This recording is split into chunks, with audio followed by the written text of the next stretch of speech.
Hello everyone, Radhe Radhe, नमस्कार, जय हिंद। तो चलिए आज हम लोग स्टार्ट करेंगे। आज का हमारा टॉपिक है इंटेग्लियो मेथड या इंटेग्लियो प्रोसेस, या इसी को बोलते हैं गड्ढेदार विधि। इसमें हम बात करेंगे इस धातु की प्लेट पर, डिस्कस करेंगे कि कौन सी प्लेट सबसे अच्छी होती है। हमने पिछली क्लास में आपको बताया था धातु की प्लेट होती है, उसमें यंत्रों के बारे में बताया था, लेकिन आज हम बताएंगे कि इसमें कौन सी सबसे बेस्ट प्लेट होती है और उसमें कौन कौन से जो प्लेट होती है उनका क्या क्या यूज होते हैं। और इसी में हम बताएंगे कि जो लाइन इंग्रेविंग और लाइन एचिंग जो विधियां होती हैं उनकी खोज किसने की, कब की, ये सब हम लोग डिस्कस करेंगे। तो आप हेडिंग डालिए इंटेग्लियो मेथड। इंटेग्लियो मेथड या गड्ढेदार विधि। देखिए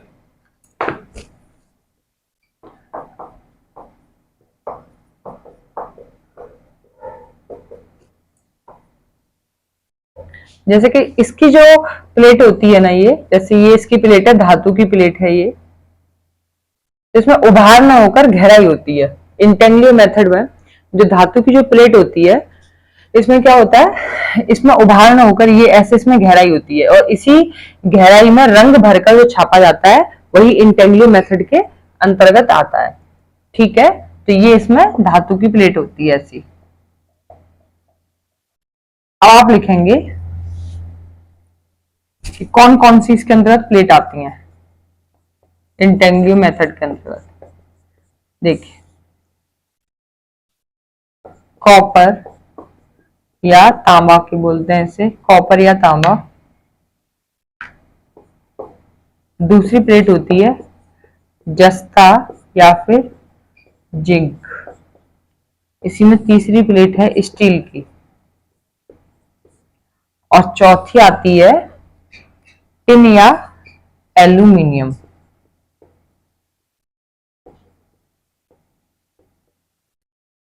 टिन या एल्यूमिनियम। तो देखिए ये जो जैसे ये प्लेट है,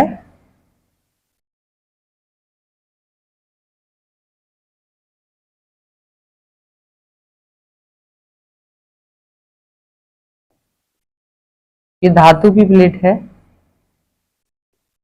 इसकी मोटाई कितनी होती है, देखिए 16 से 18 ग्रेन इसकी होती है मोटाई। यहाँ पे हम बात करेंगे कि कॉपर की प्लेट का क्या यूज, जस्ते का, स्टील की प्लेट का क्या यूज है। तो कॉपर या तांबे की जो प्लेट होती है इससे सबसे उत्तम चित्र प्राप्त किए जाते हैं। इस प्लेट से क्या किया जाता है, सबसे उत्तम चित्र प्राप्त किया जाता है। बात करें जस्ते की प्लेट की, तो इस प्लेट का प्रयोग धातु की प्लेट बनाने में सबसे अधिक किया जाता है। और जो स्टील की प्लेट होती है ना, ये बहुत अच्छी नहीं होती है, लेकिन ना ये जो प्लेट होती है जल्दी घिसती नहीं है, जिसके कारण सबसे अधिक चित्र स्टील की प्लेट के ही बनते हैं। किसके बनते हैं, स्टील की प्लेट के सबसे अधिक चित्र बनते हैं। तो इसे आप नोट कीजिएगा। देखिए तांबा या फिर कॉपर की प्लेट पर बात करते हैं। तो लिखिए इस प्लेट से सबसे उत्तम चित्र प्राप्त किए जाते हैं। कॉपर की प्लेट से क्या होता है, सबसे उत्तम चित्र प्राप्त किए जाते हैं। अब बात करते हैं जस्ता या जिंक की प्लेट की। इस प्लेट से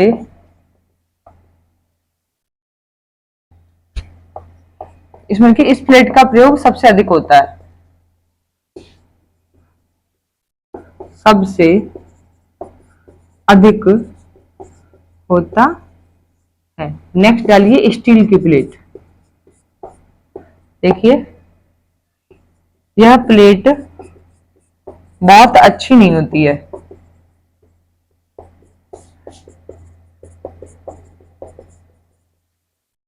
लेकिन यह प्लेट जल्दी घिसती नहीं है। यह प्लेट जल्दी घिसती, जिसके कारण सबसे अधिक चित्र इसी प्लेट के मिलते हैं।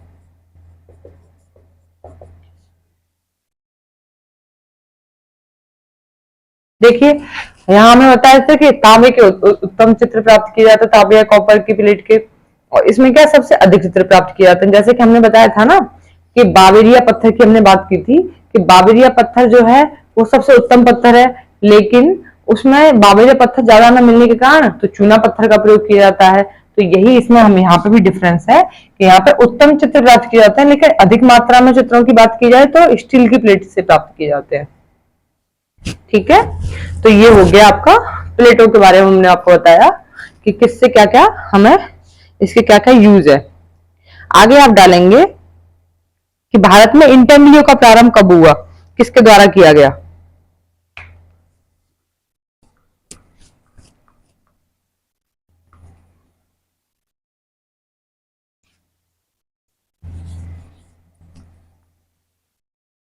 देखिए भारत में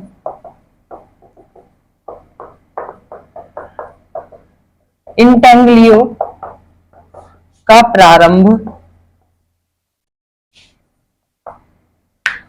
बार्थोलोम्यू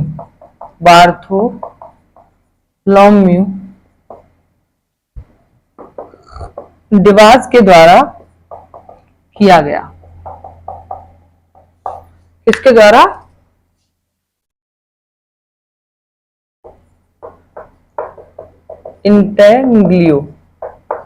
इंटेंग्लियो का प्रारंभ बार्थोलोम्यू डिवास के द्वारा किया गया। यहीं पे यूरोपीय चित्रकार है रेम्ब्रा, जिन्होंने सर्वप्रथम 17वीं सदी में धातु की प्लेट पर कार्य किया। डालिए यूरोपीय चित्रकार रेम्ब्रा ने सर्वप्रथम 17वीं सदी में, किसमें? 17वीं सदी में धातु की प्लेट पर कार्य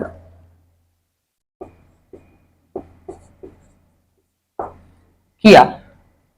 तो अगर पूछा जाए कि भारत में इंटेंग्लियो का प्रारंभ किसके द्वारा किया गया था, तो बार्थोलोम्यू डिवास के द्वारा किया गया था। और सर्वप्रथम वो कौन से यूरोपीय चित्रकार थे जिन्होंने सर्वप्रथम धातु की प्लेट पर कार्य किया था, और कब किया था? तो 17वीं सदी में किया था, और वो थे रेम्ब्रा चित्रकार। कौन थे? रेम्ब्रा, जो कि यूरोपीय चित्रकार हैं। अब हम बात करेंगे इसकी विधियों के बारे में। इंटेंग्लियो मेथड के अंतर्गत आने वाली विधियों पर हम लोग चर्चा करेंगे कि इनकी खोज कब हुई, कैसे हुई, और इनकी जो प्लेट होती है इसमें कौन कौन सी कितनी मोटाई होती है, इस सब पर हम लोग डिस्कस करेंगे।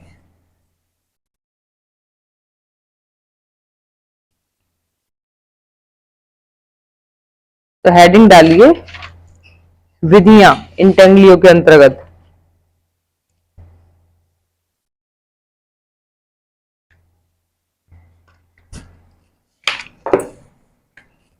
दो विधियां होती हैं, लाइन इनग्रेविंग और लाइन एचिंग। लाइन इनग्रेविंग के अंतर्गत तीन आती हैं, प्लेट इनग्रेविंग और ड्राई पॉइंट, और आती है इसी में मेजोटिंट। तो हम लाइन इनग्रेविंग की जो प्लेट है ना, अंतर्गत जो विधियां आती हैं सॉरी, उस पर हम लोग डिस्कस करेंगे। तो पहली विधि है प्लेट इनग्रेविंग। डालिए प्लेट इनग्रेविंग। तो जो प्लेट इनग्रेविंग है इसको हम क्या बोलते हैं? प्लेट इनग्रेविंग की जो खोज हुई थी वो हुई थी 1430 ईस्वी में प्लेट इनग्रेविंग की खोज हुई। कितने में हुई? 1430 ईस्वी में। अब हम इसमें एक प्लेट बनाते हैं। ये देखिए धातु की जो प्लेट है, प्लेट इनग्रेविंग की प्लेट कैसी होती है? धातु की प्लेट होती है। और इसकी मोटाई की बात करें तो मोटाई होती है 16 से 18 ग्रेन, इसकी क्या होती है? मोटाई होती है। अब बात करते हैं इसमें जो यंत्र होते हैं, यंत्र देखिए इसमें, या टूल्स। देखिए, एक तो इसमें निडल का प्रयोग होता है, किसका? निडल का। दूसरा इसमें होता है तक्षणी या ब्यूरन का। किसका होता है? तक्षणी, या इसको बोलते हैं ब्यूरिन भी इसको बोलते हैं। साथ ही इसमें होता है ब्रेयर, मतलब कि चमड़े के रोलर का भी इसमें प्रयोग होता है। और बर या कांटा बोलते हैं, जिससे क्या होता है? जिससे कि बर या कांटे से प्लेट की सुंदरता बढ़ जाती है। बर या कांटे का प्रयोग किसमें होता है? लिख लीजिए, बर या कांटा के प्रयोग से धातु की प्लेट की सुंदरता बढ़ जाती है।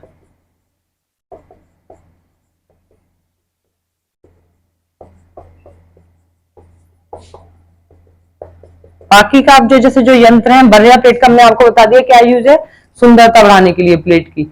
और निडल का पता ही है आपको कि छेद करने के लिए किसी भी चीज में निडल का। और तक्षणी या बिरुन का आपको बताया था कि तक्षणी या बिरुन जो होती है मशरूम के समान होती है दिखने में। और ब्रेयर या चमड़े का रंग लगाने के, इंक लगाने के इसका प्रयोग होता है। और इसमें प्रिंटिंग या छपाई की बात की जाए, प्रिंटिंग या छपाई तो मशीनी विधि होती है एक तो, और दूसरी आ जाएगी इसमें घोटनी विधि। ठीक है, क्या आएगी? घोटनी विधि। अब आप देखेंगे, हमने प्लेट इंग्रेविंग के बारे में बताया आपको। नेक्स्ट है ड्राई पॉइंट। क्या है? Dry point. तो हेडिंग डालिए ड्राई पॉइंट।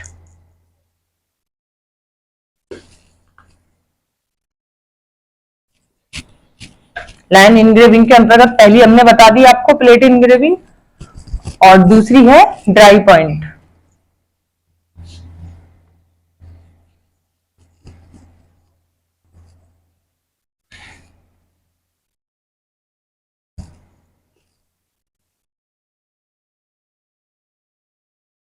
हेडिंग डालिए ड्राई पॉइंट। तो देखिए, ड्राई पॉइंट की जो खोज हुई वो हुई थी 1480 ईस्वी में। अब इसमें जो प्लेट होती है, जैसे ये प्लेट है, इसमें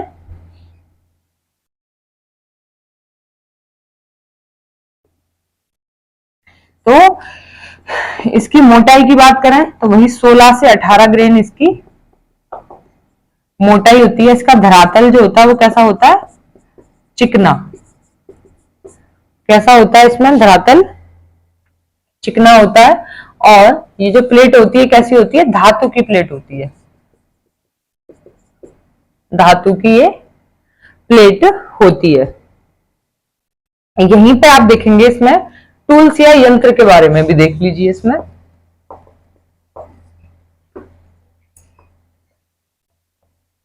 इसमें स्क्रैबर का यूज होता है। एक तो किसका यूज होता है? स्क्रैबर का। एक होता है इसमें ब्रेयर का। ब्रेयर मतलब चमड़े के रोलर का। ठीक है, चमड़े के रोलर का इसमें प्रयोग होता है। देखिए, लाइन इंग्रेविंग के अंतर्गत जो है जितनी विधियां आती हैं उन सब में श्रम की आवश्यकता अधिक होती है। क्या होती है? लाइन इंग्रेविंग के अंतर्गत ये विधि ड्राई पॉइंट है, प्लेट इंग्रेविंग है, मेजोटिंट है, इन सब में श्रम की आवश्यकता अधिक है। तो ये हो गया आपका ड्राई पॉइंट। नेक्स्ट आप डालेंगे मेजोटिंट, जो कि लाइन इंग्रेविंग की लास्ट विधि है, मेजोटिंट। इसकी खोज कब हुई थी? 1624 ईस्वी में। हेडिंग डालिए मेजोटिंट।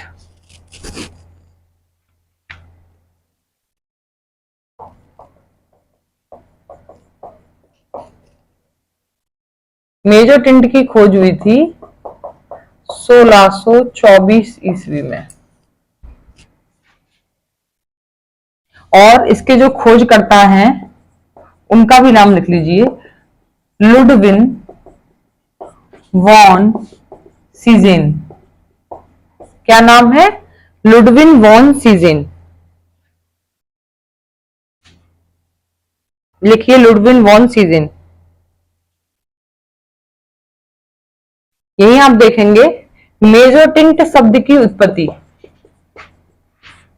मेजोटिंट शब्द की उत्पत्ति इटालियन शब्द हाफ्टोन से हुई। मेजोटिंट शब्द की उत्पत्ति इटालियन शब्द हाफ टोन किससे हुई? हाफ टोन से हुई, जिसका अर्थ होता है अर्धतान।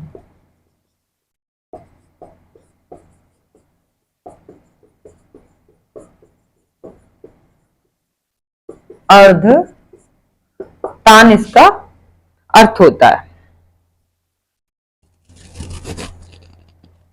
देखिए इसमें जो प्लेट होती है ये धातु की प्लेट होती है।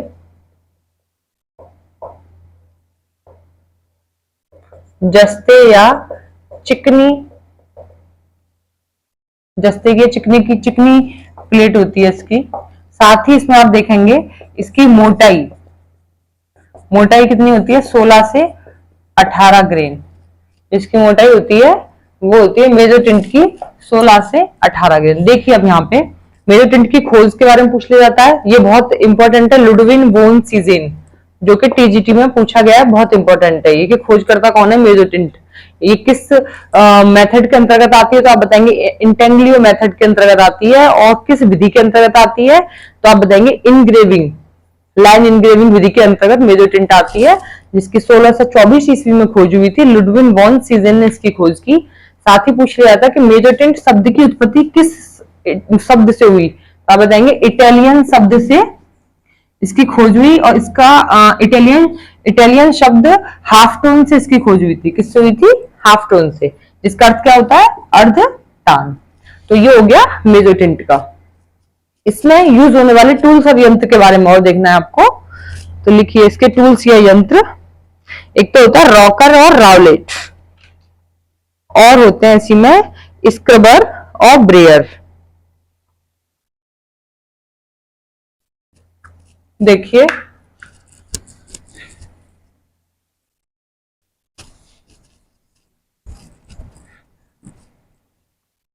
टूल्स या यंत्र देखिए। पहला है रॉकर और दूसरा रावलेट। तीसरा यंत्र है इसमें स्क्रबर और चौथा है ब्रेयर। ठीक है, जिसको ब्रेयर रोलर जो होता है। अब यहीं पे हम बात करेंगे रॉकर और रावलेट की। तो देखिए रॉकर के जो खोज करता है वो है इब्राहिम ब्लूटिन। इब्राहिम कौन है? इब्राहिम ब्लूटलिन, ये है इसके खोजकर्ता। और जो इसकी खोज हुई वो हुई थी, रॉकर की जो खोज हुई 17वीं सदी में हुई थी। कहां हुई थी? जर्मनी में। इब्राहिम ब्लूटिन रॉकर की खोज करता है इब्राहिम ब्लूटिन, जिन्होंने 17वीं सदी में जर्मनी में खोज की थी। अब बात करेंगे हम लोग रावलेट की, जो कि हॉलैंड के कलाकारों के द्वारा इसकी खोज की गई थी। हॉलैंड के कलाकारों द्वारा। किसके द्वारा? हॉलैंड के कलाकारों द्वारा इसकी खोज की गई रावलेट की।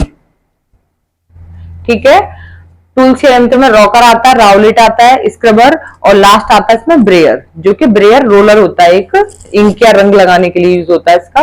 रॉकर की खोज अगर बात की जाए तो इब्राहिम ब्लूटिन ने की थी, ब्लूटलिन, और 17वीं सदी में जर्मनी में की थी। और रावलेट जो है इसकी खोज हॉलैंड के कलाकारों द्वारा इसकी खोज की गई थी। बात करते हैं इसमें प्रिंटिंग या मशीन की, सॉरी प्रिंटिंग या छपाई की, जिसे हिंदी में छपाई भी बोलते हैं ना। तो इसमें पहली थी मशीनी विधि और दूसरी विधि आती है इसमें घोटनी विधि, जो कि सब में यही है, दोनों यही विधियां यूज हुई हैं। तो ये हो गया इंटेग्लियो मेथड के अंतर्गत आने वाली कौन सी विधि? Line engraving. तो लाइन इनग्रेविंग के अंतर्गत तीनों विधियों के बारे में हमने आपको बताया, जिसमें ड्राई पॉइंट, मेसोटिंट और प्लेट इनग्रेविंग के बारे में आपको हमने बताया। तो चलिए नेक्स्ट क्लास में हम आपको बताएंगे लाइन एचिंग के बारे में। किसके बारे में बताएंगे?